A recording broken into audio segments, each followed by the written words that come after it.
Hello everybody, this is my video for my This is the video for my Unforgiven Predictions. We have 6 matches on the card, pay-per-views around this caliber run 2.5 hours, maybe a little bit less.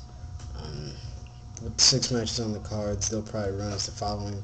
You'll see Shawn Michaels and Chris Jericho's match run to about 45 minutes, given that it is an unsanctioned match. You have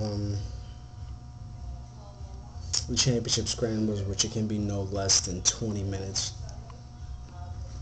in a match. So given the time, maybe 4 or 5 minutes, that'll give the Jericho match and the 3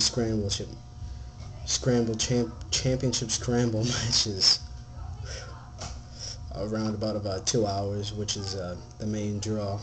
You have the DIVAS championship and tag team championship, plus whatever they're going to do with the Undertaker and Unforgiven, to round about at 30 minutes, given each one's.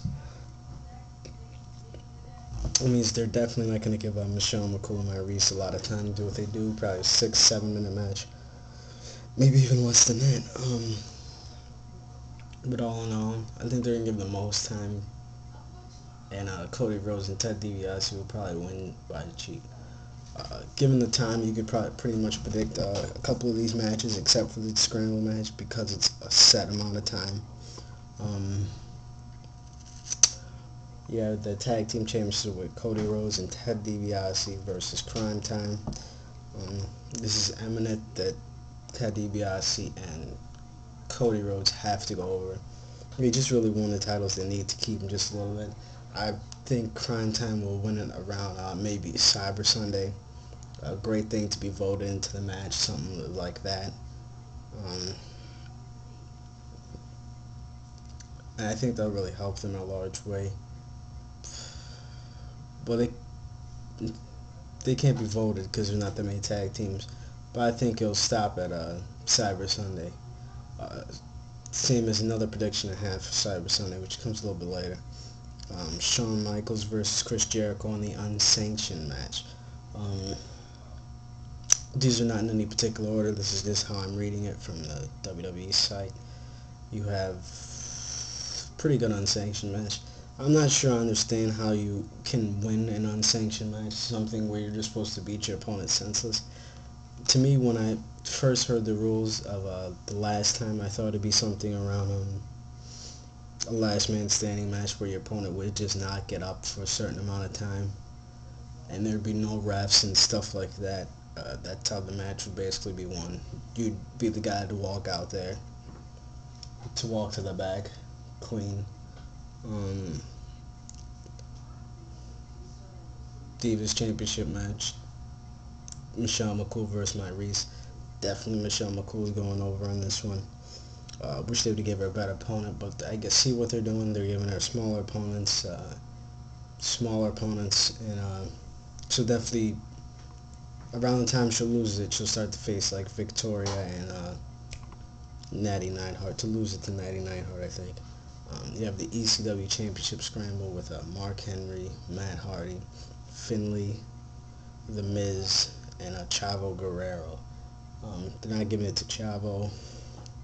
They're not giving it to Finlay or The Miz. So it's Matt Hardy or Mark Henry. My pick is definitely Matt Hardy, to show that the Championship Scramble does work. They were going to do it with 2 titles. The least titles you think would be given up.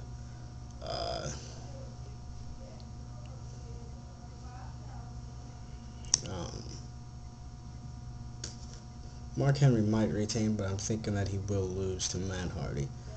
World Heavyweight Championship Scramble, you have CM Punk, Batista, Ray, Kane, and JBL. You can automatically count Ray or Kane out of the match. JBL out, and you have Batista, and you have CM Punk. I think this time they're going to let CM Punk ride and draw. I think they should draw out the feud with Randy Orton and Batista to really elevate that, but these two should be the last people in the match. It would do a lot for a feud, or even turning Batista heel and aligning himself with Randy Orton one more time. You have the WWE Championship Scramble. Something, there's a lot of new guys in there you don't see in the championship picture. You have MVP, the Brian Kendrick, Shelton Benjamin, Jeff Hardy, and Triple H. Fortunately, I think this is a time to to take the belt away from Triple H. He did win it in May. He's been champion for about 5 or 6 months. I'm thinking they're going to give it up, and if they do give it up, that's a way of putting the belt later on The Undertaker. I'm seeing Jeff Hardy or one of those guys win. I think Jeff Hardy will win it, basically going into when they head into the CW, or not the CW, onto the new network for SmackDown. They need something like that to really draw the viewers in. Title changes like that, they're not going to give it to someone of MVP, Shelton Benjamin, or him. The only three I could see it going into a station like that is The Undertaker, Triple H, Jeff. I think Jeff will win. Triple H to put the belt on The Undertaker in order to have a much better WrestleMania, where they might actually pit The Undertaker and Triple H for the WWE Championship at WrestleMania with The Undertaker streak on the line. I think they would do something like that. I think this is the time where they start building toward it. This is usually the time where you start to see WrestleMania matches build toward it. Another match I think you're going to see at WrestleMania is probably Randy Orton versus Batista. Simply because it's the two students of Evolution. If they've done it before, you could tell me that. I don't know if they've done it before, but I think they would do it at a WrestleMania.